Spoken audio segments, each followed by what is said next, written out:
ஓரம் நெஞ்சின் ஓரம் சுவையாகும் காவியம்.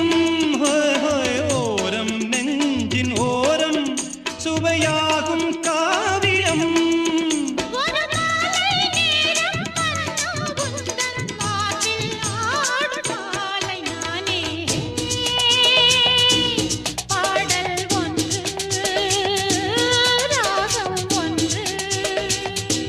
சேரும் போது அந்த கீதம் அதை மீண்டும் மீண்டும் கேட்க தோன்றும்.